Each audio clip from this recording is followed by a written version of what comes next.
నమస్తే, welcome to ఈహా TV. ఒకప్పుడు సాధారణ మధ్య తరగతి భారతీయుడి జీవిత లక్ష్యం ఒక చిన్న ఇంటిని కొనుక్కోవడం. కానీ ఇప్పుడు అది చాలా మందికి కలగానే మిగిలిపోతాం. దేశంలో సుమారు 59% మంది భారతీయులు సొంతింటి కలను వదులుకున్నారు అని, ఇది వారి ఇష్టం వల్ల కాదు అని, అసమానంగా పెరుగుతున్న ఆస్తి ధరలు, మూసుకుపోయిన అవకాశాలు కారణము అని చార్టెడ్ అకౌంటెంట్ నితిన్ కౌశిక్ ఇటీవల సోషల్ మీడియా యాక్స్లో చేసిన పోస్ట్ ఈ విషాద వాస్తవాన్ని వెలుగులోకి తెచ్చింది. ఆస్తి ధరలు ఆకాశాన్ని అంటుతూ ఉంటే సగటు ఉద్యోగి ఆదాయం నత్తనడకన సాగుతోంది.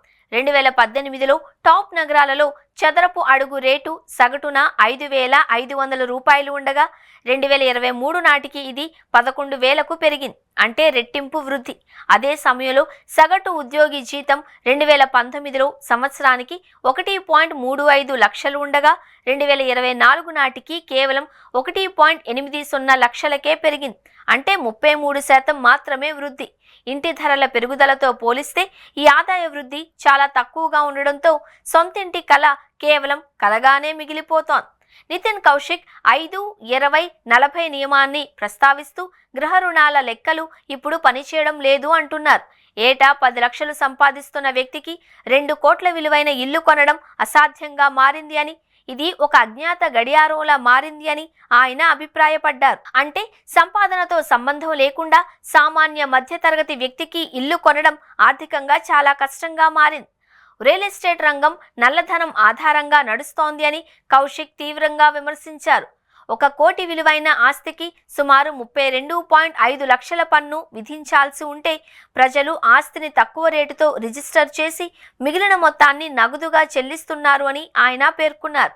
దీనివల్ల పన్నుల ఎగవేత, ప్రభుత్వానికి ఆదాయ నష్టం జరగడంతో పాటు నల్లధన ప్రభావం తీవ్రమవుతోంది అని తెలిపారు.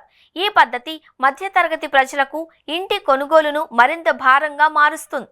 ఇల్లు ఇప్పుడు కేవలం నివాస స్థలం కాకుండా సంపద నిల్వ చేసే వస్తువుగా మారింది అని నితిన్ కౌశిక్ ఆవేదన వ్యక్తం చేశారు. ధనవంతులు ప్రీ లాంచ్ ప్రాజెక్టులో పెద్ద మొత్తంలో పెట్టుబడులు పెడుతున్నారు అని, వ్యవసాయ ఆదాయపు పన్ను మినహాయింపు వంటి లోపాలను ఉపయోగించి భూముల ఒప్పందాలను ట్యాక్స్ ఫ్రీగా తిప్పుతున్నారు అని ఆయన అన్నారు. ఇదంతా ఒక పద్ధతిగా మారి మధ్య తరగతికి తలదాచుకునే ఇల్లు దూరంగా పోతోంది అని కౌశిక్ వ్యాఖ్యానించారు.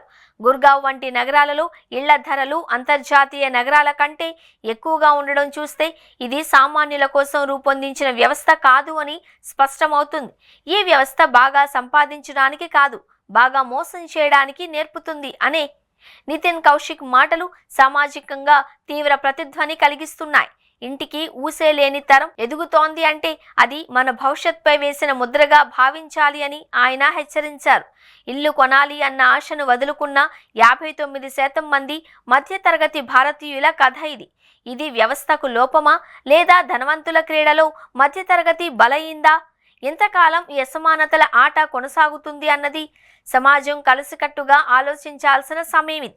సొంతింటి కల నిజం కావాలి అంటే వ్యవస్థాగత సంస్కరణలు, నల్లధనం నియంత్రణ మరియు ఆదాయ అసమానతలను తగ్గించే చర్యలు అత్యవసరం.